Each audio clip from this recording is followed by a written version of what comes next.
The Rise of 300. They might as well go movies. Watch it. All right, but Samantha is about to find out the law doesn't play. Yo, promise me, yo. I don't get it, yo. I did everything right, yo. I'll do the clothes part. I'll do whatever y'all want, bro. Just throw somebody. You got the shoes? Yes. You sound like Mickey Mouse. Yes. I mean, No, Elmo. hey, guys, please. I just want to leave it. In this video, we will be covering 4 different cases, starting with Gerard Stewart. On June 15th, 2018, Gerard's neighbor called police, claiming that Gerard had just killed his wife, wrapped her in trash bags, and placed her inside the trunk of his vehicle. After an 8-hour standoff with a local SWAT team, Gerard was arrested and brought in for interrogation. Gerard starts by explaining that he believed his wife was cheating on him, so the detectives ask him when he began to notice that she was being unfaithful. Well, I noticed it about 4 years ago. What's wrong with it? He got mad about the cheating. Her being distant from me. She used to sit beside me on the couch and lay in between my legs while we watched TV, and she stopped doing that.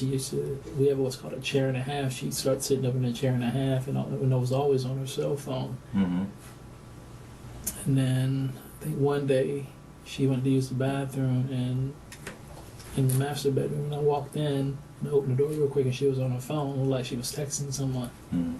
And I'm like, "What are you doing?" And she was like, "Well, I'm playing a game." She tried to show me the screen it was a game, but she was actually texting someone through her game. Mm-hmm. Yeah. So she fell asleep that night. I went over to her side of the bed and I picked the phone up and I started looking through the phone, and that's when I noticed that she had been texting a bunch of different guys. Mm-hmm. And through Facebook, through all the video games she was playing, and then. But like, you had all them signs, right? Chat. She had all them signs, right? He had all them signs. Then you looking in that phone, you finding what you was already going to expect. What do you do from there? Now that she already gave the signs that she was cheating, you found out she's cheating. Now what you gonna do? Confront her. Confront her and say what? You're cheating? Yeah, I know I'm cheating. So it's more than one? It's more than one. Mm-hmm. It's probably 10. He OD in. She ain't texted 10. She ain't texted 10. I ain't gonna OD her like that and put 10 on her head like that. I ain't gonna do you like that. Kind of allow you to decipher text messages and stuff that were on the phone. Mm-hmm. And I downloaded her phone to it so I can see all the old text messages and everything. That's when I found out that when she would go out of town down to her dad's house, mm-hmm. she would get them to watch my son while she went out and met guys. And she was also doing it in Jacksonville while I was at work all the time. Mm-hmm. She'd get her mom to watch Jacob, or he would be at school, and she would be going out and dating these guys and talking to all these different guys, and I confronted her about it. And she admitted, she's like, she had never done anything. She'd never slept with anyone. They were just friends on the ring in a row. And I felt guilty because I thought it was me because of all the time I was spending at work. Mm-hmm. Manipulation. Talking about, I thought it was me at the time I was spending at work. If she used that line on you and you took it, you stupid. She gonna cheat regardless. It sound like, no disrespect, but it's like she gonna cheat regardless. You doing anything ain't gonna stop it. She ain't wanna be with you, gang. You confronted her, then you start thinking about yourself. Think about it. I found her cheating, then at the end of the day I'm thinking like, damn, should I even confront her? Well, shut your ass up. She was a stay-at-home mom, and she was like, and then I thought we kind of patched things up then. Or you stay with her after you caught her cheating. Let's start over, because we just started going to church also. They start going to church together, so anything happen right now, it's on you, right? Everybody agree? Everybody agree. He took a cheater back. So if he find her cheating anytime else, it's on him. You took her back. The cat's out of the bag. She is now a known cheater. It's up to you to take it back, or you gonna accept it. If you accept it the first time, you're gonna accept it every time. I don't care about that shit, bro. I don't care, bro. Let's put things together. Let's go back to where things used to be. Yeah. So we seek counseling. Things still didn't seem right with her. Mm-hmm. I mean, up until a year and a half ago, she just went out with a friend of hers named Beth, and I was like, "Why are you going out with this girl?" She said, "You can't tell me who I can go out with." I said, "This girl, only thing she wants to do is go out and cheat on her husband. Why would you want to hang out with someone like that?" Yeah. She distanced herself from all of her married friends and just started hanging out with all her single friends. So, and she knew I didn't like it. She'd stay out till 2, 3 o'clock in the morning. I'm like, how's that for a married person to stay out? You shouldn't be out in a club that late. I mean, you guys, if you're going to go out, you go out at 8 and be home by a respectable time, 10, 11 o'clock. Mm-hmm. You know, you're married. I don't go out. You know. And she didn't want to hear it. So, and I can see on iTunes, you can usually find my iPhone, you can see where someone's at. And I was at work one day, and I see her parked in front of someone's house. And the You can visualize exactly where they're at? I knew exactly. You can see on a map exactly where. Like on Google Earth? Oh, I know he did. He Googled her too. Yep. Yes. Yeah. You can see exactly where the car is at. Mm-hmm. And I'm looking at it, and I called her. I said, "Hey, where you at?" And she's lying to me the whole time. Oh, I'm up at the school talking to Sarah. Mm-hmm. And the whole time I'm looking at this map. And I'm just snapping, taking photos of where the car is at. So I told damn, he pulled up. my boss, I gotta go home. I gotta go handle something. Something's not right. Yeah. So I went home, and she had picked Jacob up from school by that time. And I said, "Come on, let's talk." I said, "Where were you at earlier?" And she said, "I was at the school with Sarah." I said, "Really? What is this then? Whose house were you at?" And then she tried to say, He lied. He "Well, that was lied. He lied. Look, this what happened. He said, "What you say?" This what happened. This then? Whose house were you at What is that? earlier?" And she picked Jacob up from school by that time. And I said, "Come on, let's talk." Sarah, of where the car is at. So I told my boss, I gotta go home. I gotta go handle something. Say you gotta go handle something, Something's right? all right. Yeah. So I went home, and she had picked Jacob up from school by that time. And I said, "Come on, let's talk." I said, "Where were you at earlier?" And she said, "I was at the school with Sarah." I said, "Really? What is this then? Boom! He wild out. Whose house were you at?" And then she tried to say, "Well, that was a vacant house because of what's going on with us. I'm looking for other place to stay in case we get a divorce." Oh! Yes, That- that was that's- a vacant house. that pushed beside him that over. house, but that was also the guy she was having an affair with for the past 7 years. About It's over. It's over. 7 years, bro. 2.5 months ago, I asked her, I said, "Julie, what are we doing? Are you divorcing me, or are we going to put 7 this back years? together? What are we doing? I need to know, because I'm going crazy." Mm-hmm. It's over. And she was like, "Well, I'll give you an answer by the end of the week." And then I think Thursday came. I said, "Okay." Well, her and her stepfather showed up. Mm-hmm. And then I'm like, "What's going on? Where's Jacob?" He said, "He's at my mom. He's going to stay there tonight." And that's when Pete said, "Gerard, the marriage is over. You're going to get served tomorrow." Gerard was a very wealthy man who worked 6 days a week to make sure his family had the best of everything. His wife, 42-year-old Julia Stewart, was a full-time stay-at-home mother who had a history of being unfaithful.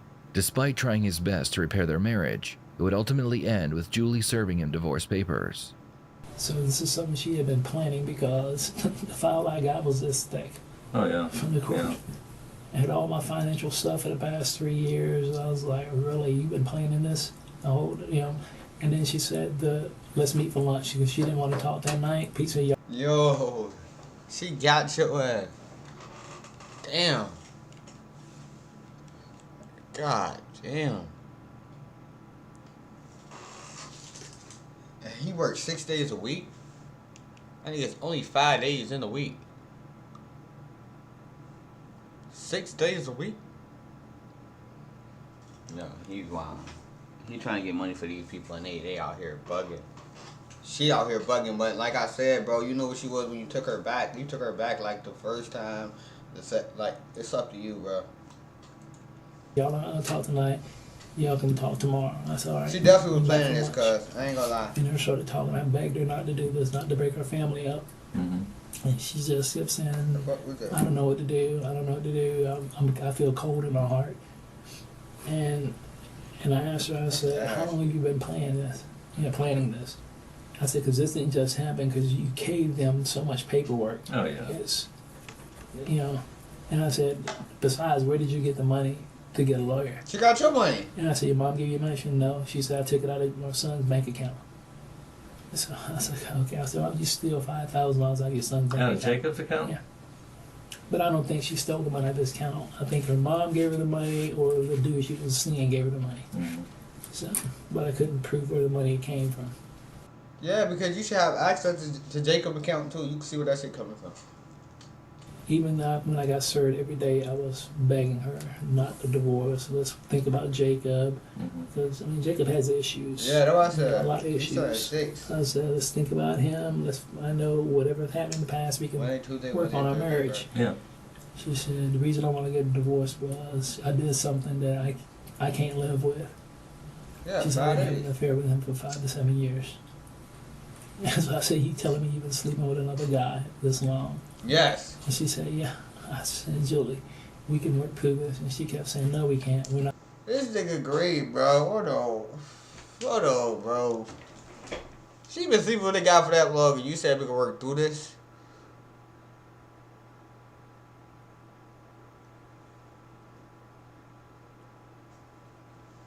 You addicted, bro. I'm not gonna work through it. She said, my mind ain't gonna let me work through it because you won't forget it and I won't forget it. Mm-hmm. And I was still trying to patch it up with her. And then she said, in the email that you got from your lawyer, it's true. I'm gonna put you out of the house and I'm gonna take Jacob from you and I'm gonna take half everything you have. Yo! She gonna kick him out the house that he paid for. And then Jacob gonna live in the house too. And he gonna be see Jacob. She getting crazy on him. And that's when I lost it. Gerard claims that after his wife threatened to take not only his money from him, but his child as well, he snapped. The detectives realized this could be the reason behind the murder, but there's also the chance that Gerard realized that he was about to lose his wife of 20 years and he could not let her go. So before Friday, you didn't realize that she'd been having the affair? No. Okay. I mean, I asked her was she was having an affair multiple times. She said, I've never slept around on you.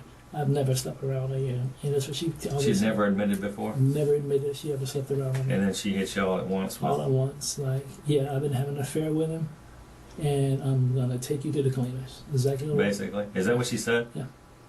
I'm going to take you to the cleaners. Because the emails from my lawyer that said that she had filed to get me removed from the house and start paying her alimony and child support. Yeah. And I was like, where the hell you expect me to go? Yeah. I said, I have no family here, no friends really here except for Matt and Rachel next door. So what do you expect me to do? She said, that's your problem. Damn. I mean, she was smiling. And he grinded for that shit. He grinded his life for that. I just stabbed her in the throat. That is crazy though. Where was she at? She was sitting on the bed. You should never kill that girl though. And then what? Don't kill her, bro, but damn. And then she was just... Did she resist at all? Yeah, she put her hands up one time. And then I think I stabbed her a second time, and then she just stopped. Okay. Do you remember how many times you stabbed her? Oh, it was 2 or 3 times, I think. Okay. What'd you use? I had a black knife that I carried with me everywhere. So then after that, I had realized what I did. So I grabbed some trash bags. Was she still alive at that point? No. How do you know? Because she wasn't breathing. I knew she wasn't alive. Okay, and it all happened on the bed? Yes, sir. Okay, and then what happened?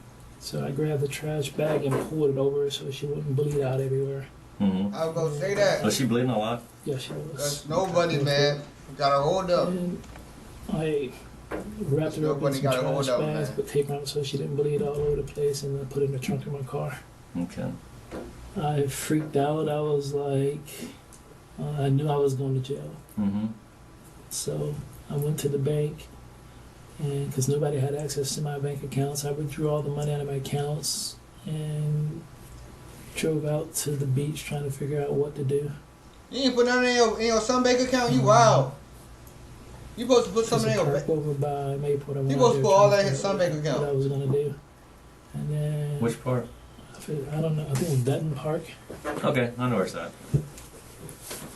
And then I knew Jacob needed some things for school, so I went and I used my credit card to buy him some school supplies and stuff and new clothes.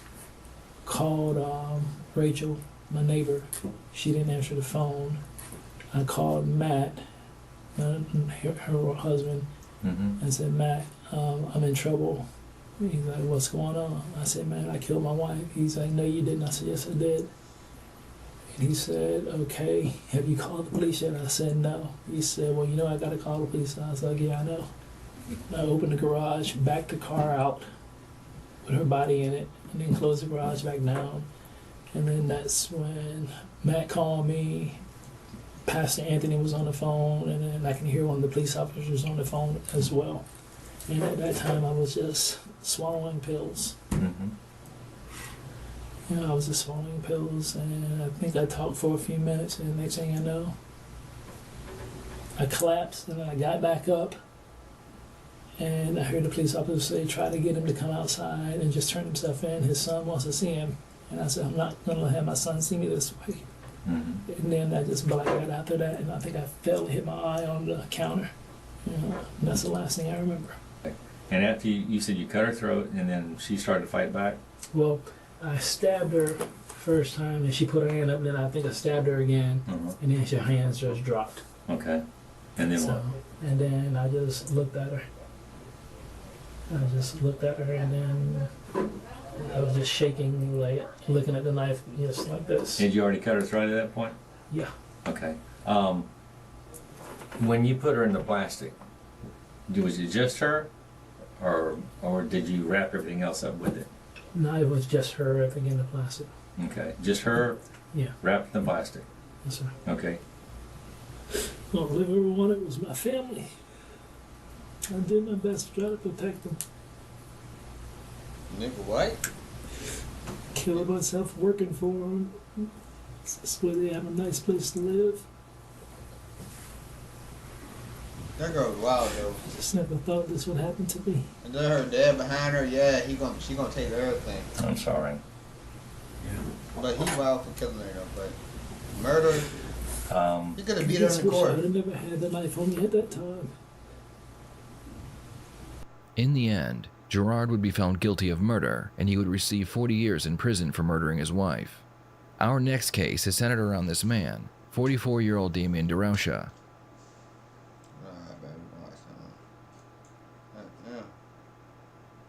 That shit's crazy.